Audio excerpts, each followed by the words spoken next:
यह धर्म खंड के धर्म प्रकृति है। यह पंक्ति पिछले आध्यात्मिक चरण धर्म कर्म के वर्णन का निष्कर्ष निकालती है। अब मैं ज्ञान खंड के कर्म प्रकृति के बारे में बोलूंगा। यह दूसरे आध्यात्मिक क्षेत्र के विवरण की शुरुआत की घोषणा करता है, जो ईश्वर की विशालता के ज्ञान से चिह्नित है। अनगिनत हवाएं, पानी और आग हैं, अनगिनत कृष्ण और शिव हैं। इसका मतलब है कि ईश्वर की रचना की अनंतता का खुलासा होता है, जो अनगिनत तत्वों और प्रमुख देवताओं को दर्शाता है।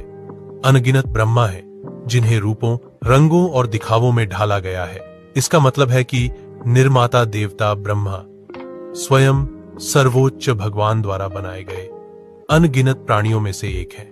असंख्य कर्म की पृथ्वी है, असंख्य पहाड़ है और ध्रुव की असंख्य शिक्षाएं हैं। इसका मतलब है कि अनगिनत ग्रह हैं जहां जीवन और कर्म होते हैं, अनगिनत भौतिक संरचनाएं हैं और अनगिनत आध्यात्मिक मार्गदर्शन दिया जाता है। असंख्य इंद्र, चंद्रमा और सूर्य हैं, असंख्य दुनिया और देश हैं। इसका मतलब है कि स्वर्ग विशाल है, जिसमें देवताओं, खगोलीय पिंडों और ग्रहों की प्रणालियों के अनगिनत शासक हैं।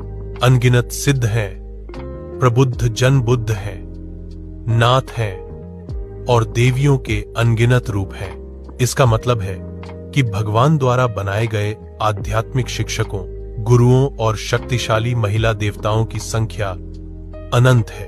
अनगिनत देवता, राक्षस और मौन संत हैं, अनगिनत रत्न और महासागर हैं। इसका मतलब है कि सभी प्रकार के प्राणी अच्छे, बुरे और चिंतनशील अनंत संख्या में मौजूद हैं। जैसे पृथ्वी के प्राकृतिक खजाने हैं, अनगिनत सृजन के स्रोत हैं, खानी, अनगिनत भाषाएं हैं, बानी और अनगिनत राजा और शासक हैं। इसका मतलब है कि जन्म के 4 तरीके, संचार की विविधताएं और मानव जाति के शासक सभी अनगिनत हैं। अनगिनत वे हैं जिनके पास आध्यात्मिक ज्ञान सुरती है और अनगिनत सेवक हैं। हे नानक, अंत का कोई अंत नहीं है।